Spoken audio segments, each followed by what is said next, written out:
Hi, everyone. This is Audrey Washington, your money and credit coach. I am with Fiercely Financial Coaching, of course. And so, welcome to today's Money Talk. Sorry, I'm a few minutes late. It's like the time I thought, I had like 5 minutes and I didn't. So welcome to Money Talk, everyone. Hope you all are doing well. Hope you're doing well, and hope everybody is staying safe and enjoying, staying safe, but maybe still getting out a little bit and enjoying the sun, even if it's, sitting, at your front door. Sometimes that's good. I've actually done that myself when I really didn't want to move around too much. I just kind of sat outside, sat out front, and so still staying safe. So try to do that. Summertime, this is definitely a different summer for me, not being able to be out and about on the beach. I'm definitely missing that, but I'm thankful that I'm healthy, and as well, same for my family. So, hey Tammy, how are you? um, yeah, I was a few minutes late today, Tammy. Uh, so yeah. Okay, so let's get started.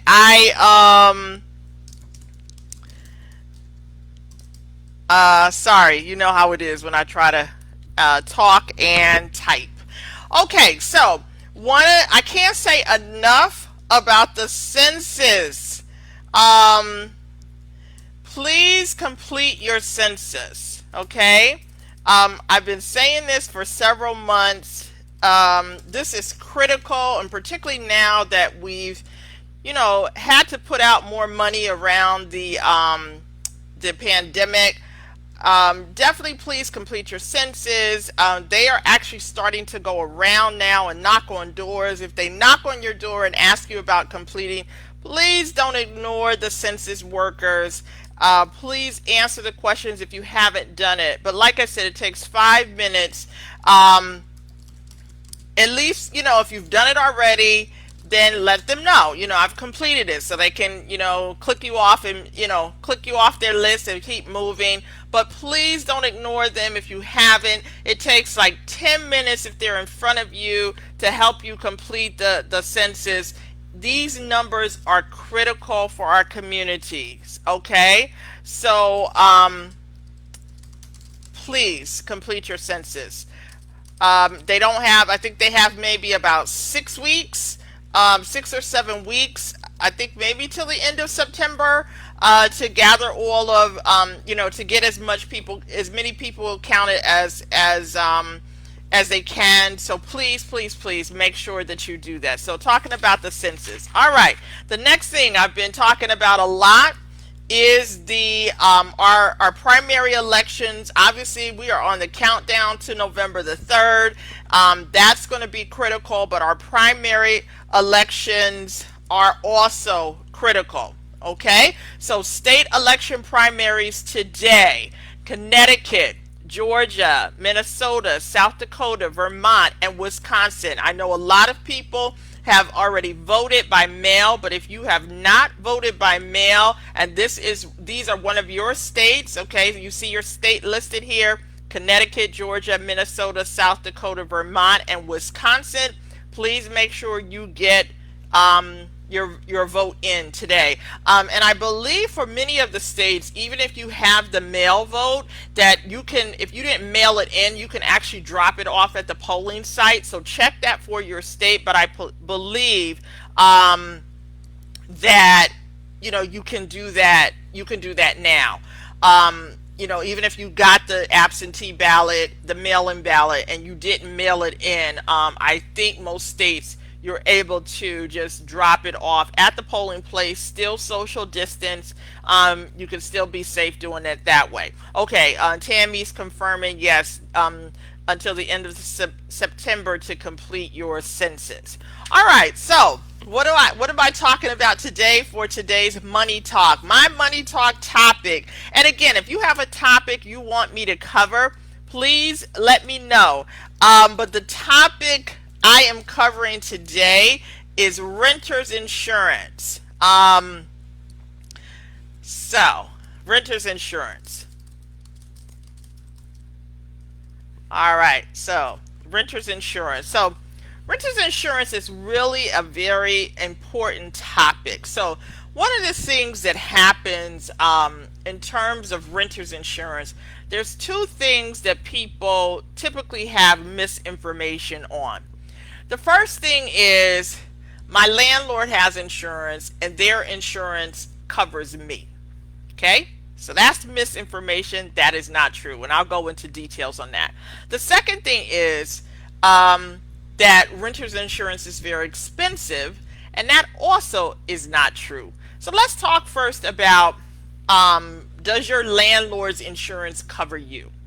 So let's say you're renting and there is, I'm going to use something. I don't want to, I don't like using this one, but it's the one that, first comes to mind.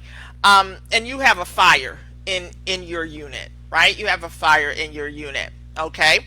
Now, what the landlord's insurance will cover is the structure, right? So whatever has to happen with getting the unit back to a livable space, that's what the landlord's insurance covers.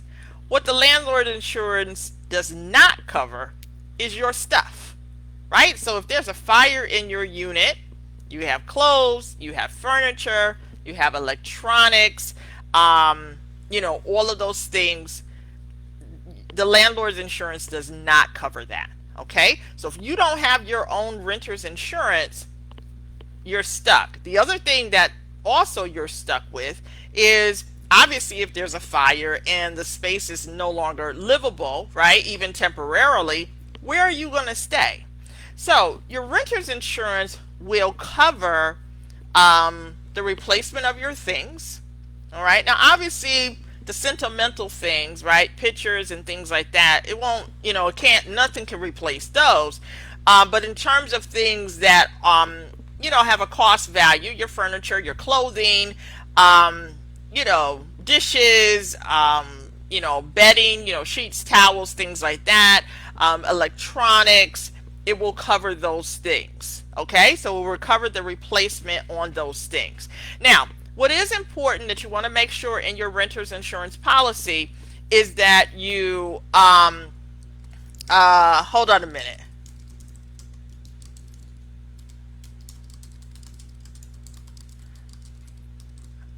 Okay, so in your policy, you want to make sure in your renter's insurance policy to make sure that you have replacement coverage.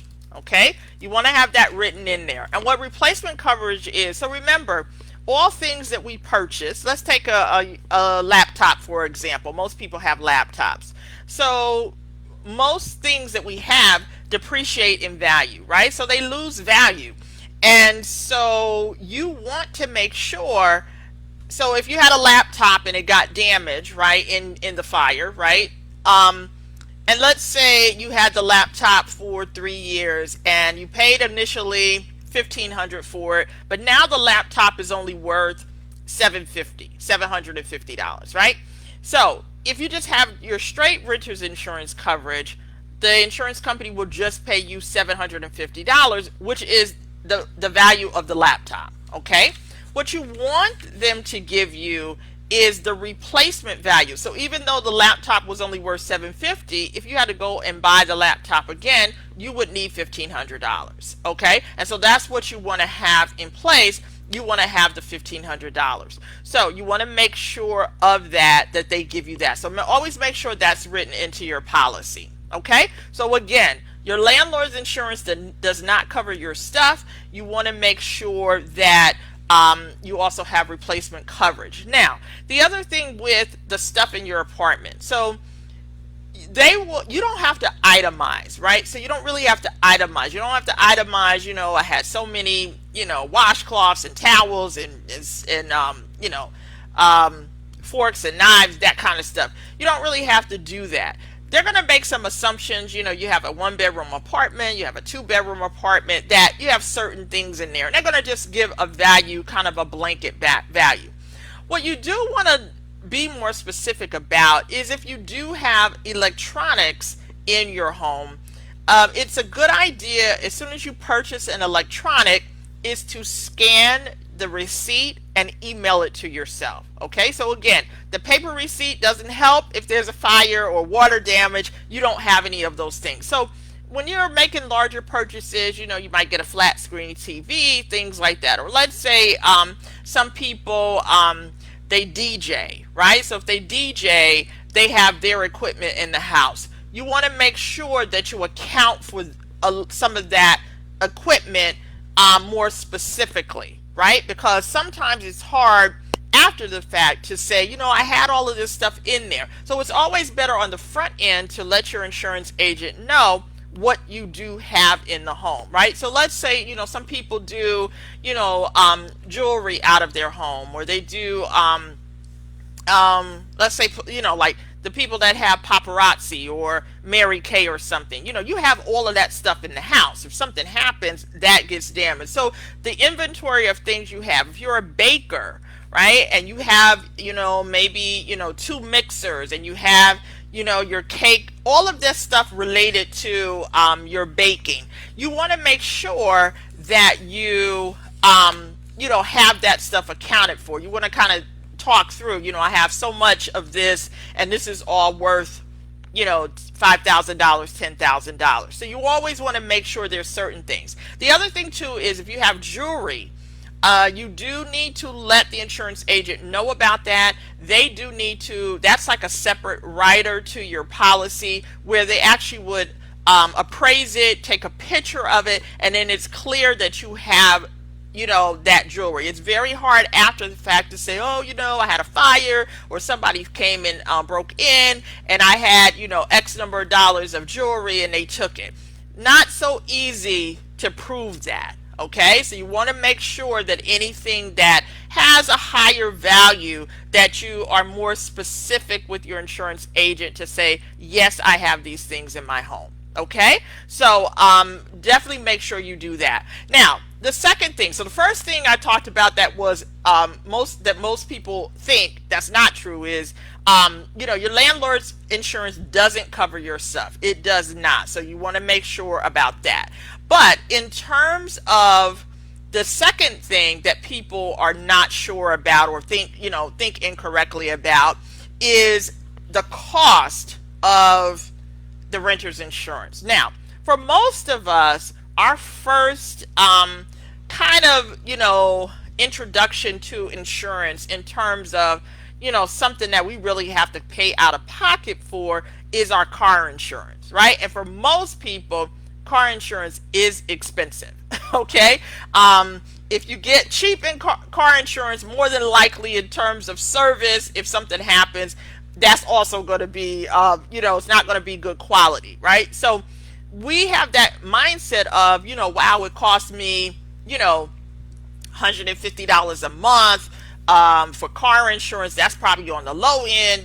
Maybe on the high end it's costing you $250, $300, and so we have that in our head, and that's kind of like our first introduction where we have to actually pay for insurance, and so we carry that into our understanding of renter's insurance, but it really is not true. You actually can get a very good renter's insurance policy for like $200 a year, right? So that breaks down to, and they usually charge you a fee if you don't pay, if you pay it monthly. So let's say like at $200 a year divided by 12, you're somewhere around $16, but sometimes it's a little more. It's like you might average that, you might be somewhere around $25. Okay, so $25, because sometimes they will charge you like a little service fee or something if you pay monthly. But if you think about it, you can get a very good policy for $200 a year. Okay, I'm just typing. One day I'm going to have an assistant. Um,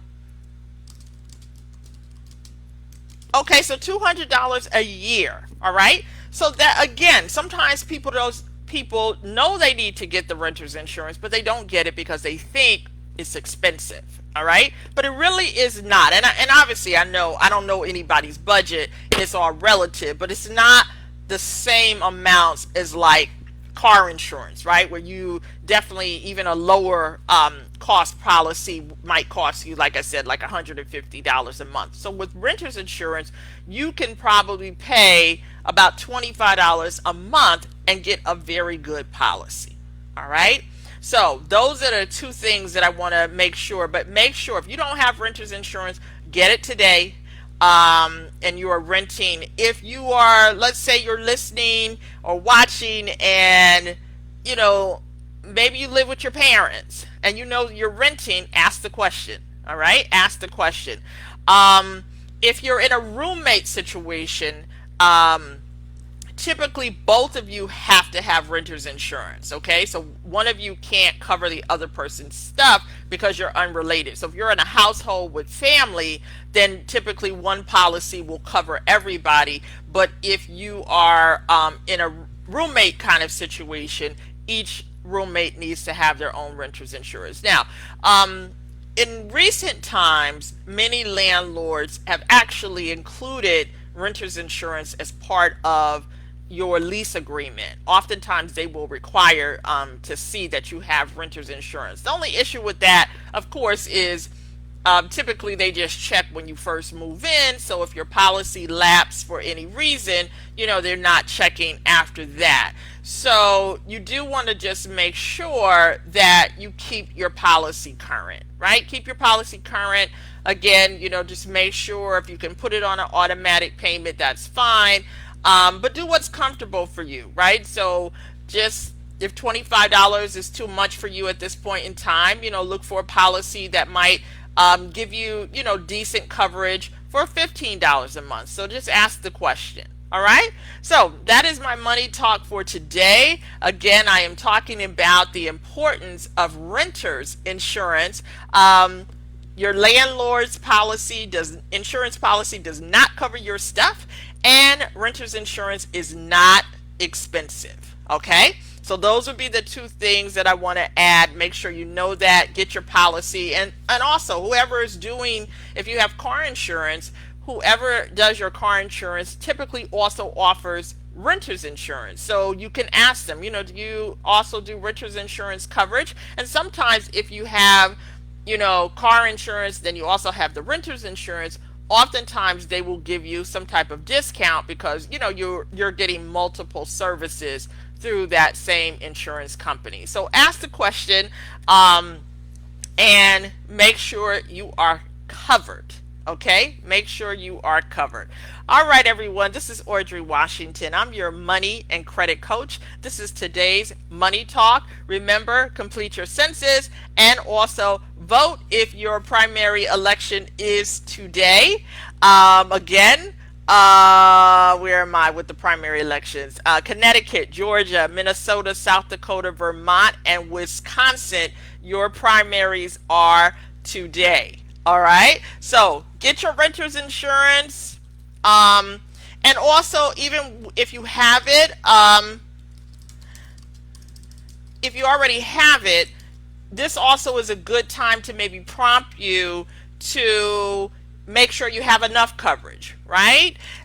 So that's also something. If you recently brought some electronics, or maybe even some new furniture, things like that, this is definitely the time to review your policy and make sure you have enough coverage. Okay, so make sure time to review your renter's insurance policy to make sure enough coverage. Okay, also any big purchases, make sure always scan your receipts and email it to yourself, or put into your your cloud, something like that. So you always have that, right? So one of the things they talk about is how do you prove that you've had these things, okay? That's a big thing when you have to file a claim, right? So one part is, you know, you don't want to have a situation and now have to prove that you had these things, right? You just want the insurance to pay. But of course, because there's a lot of insurance fraud, there are, they're definitely doing more checks and balances to make sure that you definitely had this stuff. Okay, so that's important. Make sure of that. And again, please vote in your state primary. All right. Okay, everyone. Take care. Have a great day. I'll see you next week. Bye bye. Thanks, Tammy, for watching, support. Also, everyone, like, comment, share. Let me know what other topics you want me to cover. Have a great day.